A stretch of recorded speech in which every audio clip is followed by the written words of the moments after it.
Okay, I'm trying this again. All right, now the first time I was just, y'all,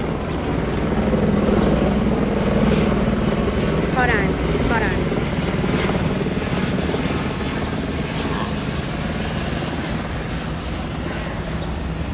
I just cannot hardly get along. All right, let's try this again. I hope it works.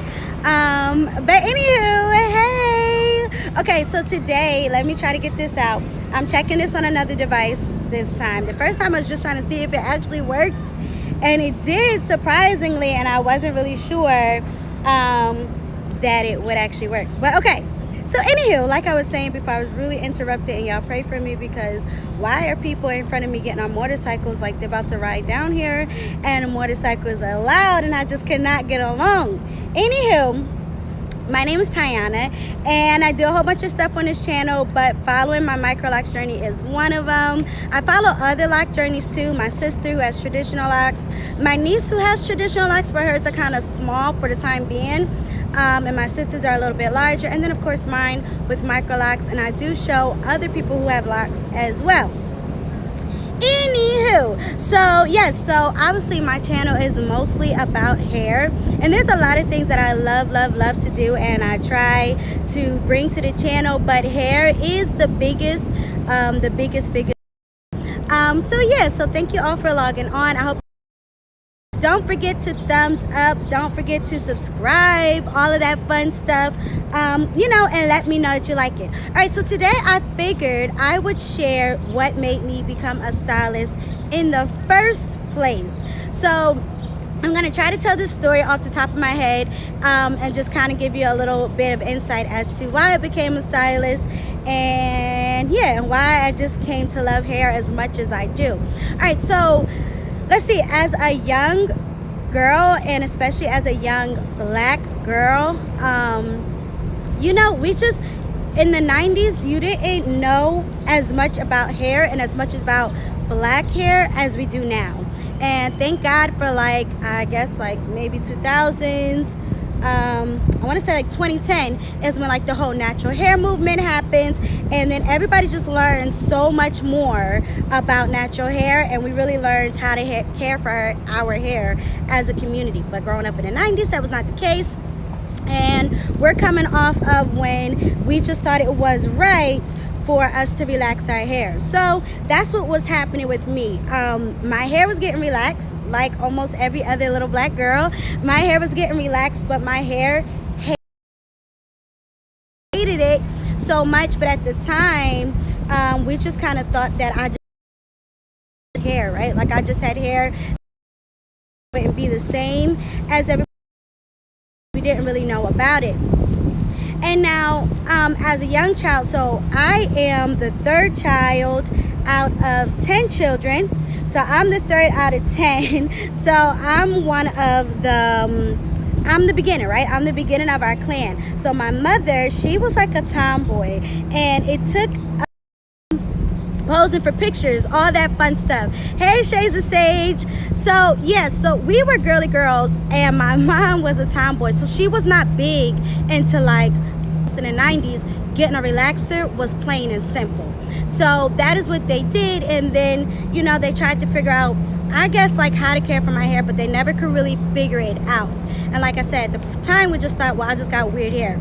Now I do have weird hair. I do have weird hair, and I have a weird scalp because I am sensitive to so many things. So, but at the time, it was kind of like we knew some things I was allergic to, but we also just couldn't really figure it out, and the relaxers was not helping. Okay, so we had the relaxers, and then, like I said, my mom wasn't into doing hair, so then that prompted me to kind of start doing hair. So then it prompted me to kind of start doing hair. So my mom did some hairstyles for us, but because I could see it was like plain cornrows, but cornrows, like that was like the biggest thing. If you could do zigzags with cornrows, you were super cool. So the zigzag cornrows, and then the other thing was the micro braids. I'm hoping my hat does not fall off, y'all. I pinned it as much as I could, but I hope that it does not fall off. All right, so micro braids. And then so I think, and we also had box braids. Oh my gosh, and box braids. So in like 5th grade or something like that, I was just like, you know what? I'm tired of waiting for people to do my hair. I'm gonna do my own hair. And I decided to do my own. And I wish I could show y'all. It isn't covered. I'm not really sure how. Yeah. So I did my first box braids on myself, I think in 5th grade, and then I started doing like micro braids in like 6th grade. And I was giving everybody in the school, y'all. Everybody in the school was getting micro braids done by me. And because I loved doing it so much, I was doing micro braids for free. Now, if you know micro braids, they take time, okay? They take time. And I'm checking my phone, by the way, just trying to make sure things is copacetic and the internet is really working. Micro braids take time, but I love doing it so much and helping other people. And then I would kind of reach out to people who kind of was like me, like people who you could tell maybe struggled with their hair or didn't really understand how to style their hair or that type of thing, or care for their hair. Like I would ask them, hey, do you want me to do it? So micro braids for them. So I started doing micro braids a lot, zigzags a lot for all of my friends, and that was really fun for a while. So fast forward, that started taking off for me when I was in like 5th grade, 6th grade. And then I fast forward when I went to high school. I kind of already knew that I wanted to, we were going to go to a trade school, and I kind of already knew that I wanted to do cosmetology, but I also was really torn between education. So in high school, I started out in childhood and education because I knew I wanted to be a teacher, but I also wanted to be a hairstylist, so it was a lot I was trying to do. So what I did was I did childhood and education, early childhood and education. I think I did that for a couple of months. But when I learned about the program, basically, I was just getting a certificate that said I had did the program, but I wasn't really being ahead of anybody else because I already knew that I already knew, y'all, I hope I have to fight these motorcycle people but I already knew that, Shay's the Sage used to get all kinds of, she is my hardest client because she always comes up with weird styles. I thought she was cute at the time, but if we go back and look at the pictures, we like, I'm so mad you made me do that. But so I did childhood education for a little bit, but they were only going to give me a certificate, and it was basically just going to say that I did childhood education. Bachelor's to be, and I already knew that in childcare and like preschools, pretty much preschool, as long as grade, I switched to cosmetology and hairstyling. Yeah, Sheem, I had to do it to you because she used to stress me out. But I switched to cosmetology because I knew that there I would come out with my actual hairstyling license. So my school, like I said, was a trade school, and we were a testing center. So my actual professors were actually the ones who would administer the actual test when it came time for me to get my license. So that was really cool because they were there when we did it. So in cosmetology, right, we took the classes and all that fun stuff in high school, and then I was able to take my test. So before I graduated, so before the month of graduating, so when I was 18, I already had my cosmetology license. And when I was 16, a friend of mine had gotten me into a hair salon. So I used to work there while I was in high school. I would work at the hair salon, and I started out the shampoo girl. Started out as the shampoo girl, and I would shampoo everybody's hair, and then you just kind of move up, that type of thing. So it worked out so that when I graduated, I had my license, and I was able to work in hair salons and kind of make money while I was in college to be a teacher. Y'all, these planes, Jesus. So I was able to work as a hairstylist while I was a teacher. So long story short, because honestly, it's a whole nother story. Hi, Sparky. Long story short, I had difficult hair.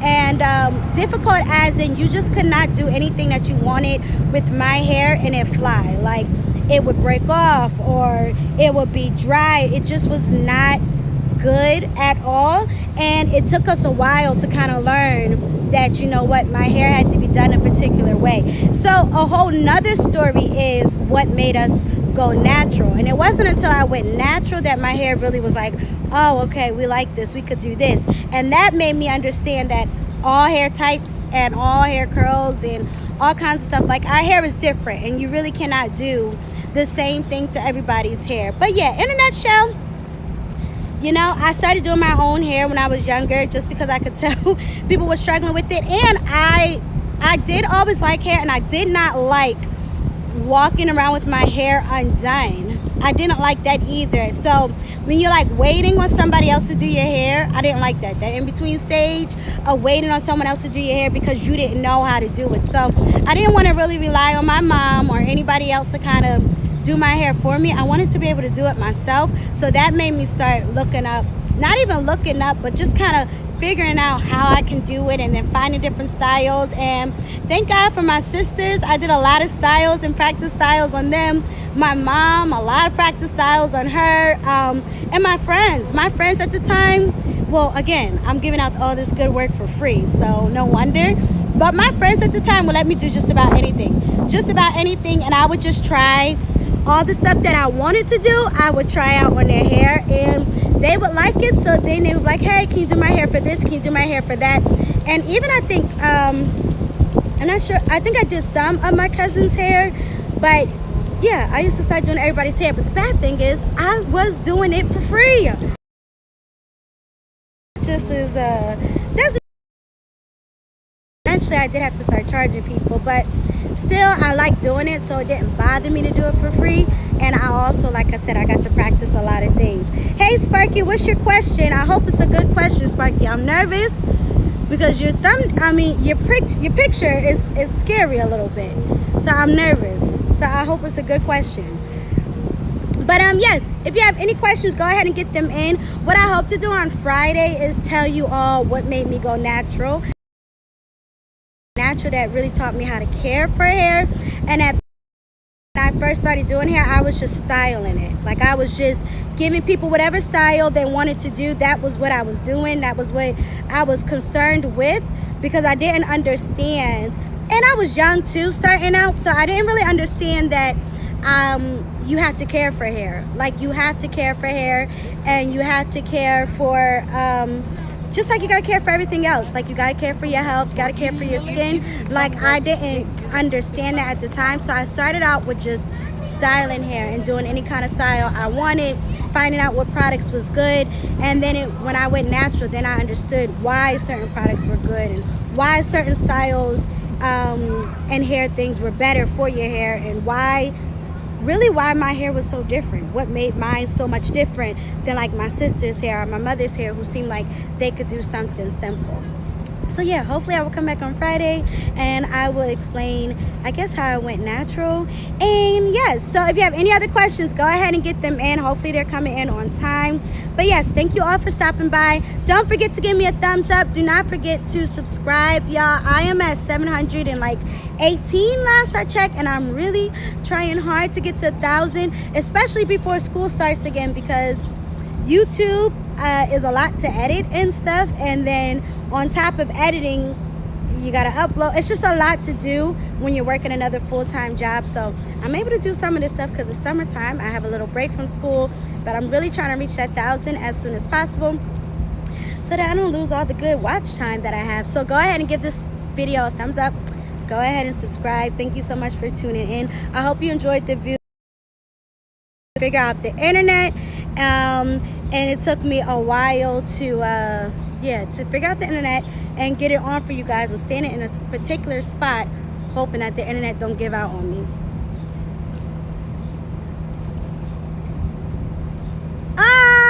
No, Sparky. No, we're not about to do that. We're not. Cool and chill. Good one. Now I'm gonna pass on that, Sparky. You're gonna have to use your imagination on that one. Use your imagination. But anywho, y'all, thank you so much for tuning in. Hope to see you in the next one. Don't forget, you can follow me on TikTok and Facebook, Instagram, all that fun stuff. But yeah, y'all, until next time, thank you for tuning in. I really do appreciate it. Adios.